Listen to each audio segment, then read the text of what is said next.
So my expectations of differentiation at Ridgeland High School start and end with student data.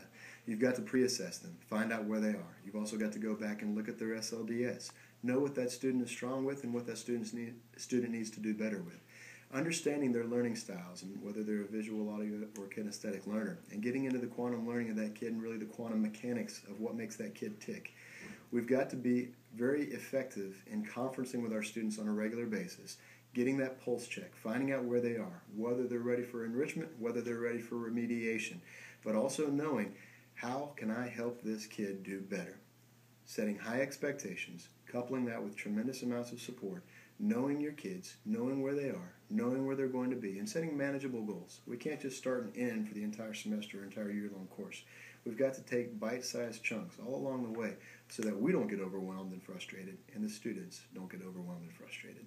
By differentiating, you're taking that student from where they are, setting a win-win goal that you can agree with and that the student can agree with, that they can progress by a certain date, and then supporting and monitoring that goal throughout that process. And then when we reach that goal, we measure, we celebrate, and we set another goal and repeat the process. Differentiation takes all forms and styles. It brings individualization to a classroom learning approach through small group instruction, through flexible group instruction, through differentiated work products and work samples, and having a good repertoire that you prepare. Do you need to do this for every one of your students, for every one of your classes? Work within your content teams. Work within your departments. So much of the things that we already do have been done before. It's not a matter of throwing away what you've already done. It's not a matter of trying to create something brand new. Look at the styles, look at the strategies that you already use. As you continue to build your professional portfolio and repertoire of strategies and interventions for student effective learning, you want to look at our TEACS platform. And Standard 4 is differentiated instruction. But so much of that, again, begins and ends with data. And that plugs into Standards 4 and 5. But also the strategies that you use go back to your instructional strategies, which is Standard 3. But then also your professional knowledge and lesson planning, which go back to Standards 1 and 2. The TEACS process is not designed to be complicated. It's designed to be synergetic. Everything feeds off of something else. And differentiation, of course, feeds from your assessments of and assessment for student learning. And as you customize the strategies that you use with each student, there's a time and a place for all things. Sometimes the whole class needs to hear it at once, and sometimes we need to break them down into groups and get down to those individual conferences as part of those subsets of groups.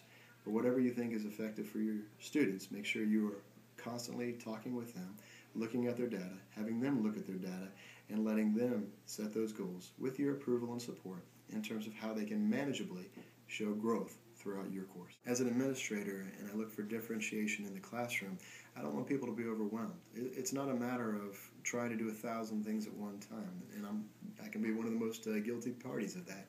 It's a matter of trying to simplify things to the individual student level. And the students are the greatest stakeholders in this. When they have that ownership, when they know they're going to ask me, they're going to listen to me, and they're going to work with me to build a plan of success for this course. One lesson at a time, one chapter, one unit, one standard, whatever a bite-sized manageable chunk of information is for that student. And that needs to be broken down with what types of assignments they're doing, what ownership they have over those assignments, how they do these assignments in terms of whether they're individual or small group or with a partner. But also looking at the conferences. We've already talked about that a couple of times, but those kids need to have those conferences and that face-to-face intimacy with you, and that just goes back to quantum learning. They've got to know that you are hearing them, that you're understanding them, and that you're working with them. There's going to be non-negotiables from the teachers to the students. You need to do this. This needs to happen by this date. But at the same time, when those students understand that, and they have that through that rational conversation with you, they can understand, well, they really do want the best for me, and this is all headed in that positive direction. Thank you, and go Panthers.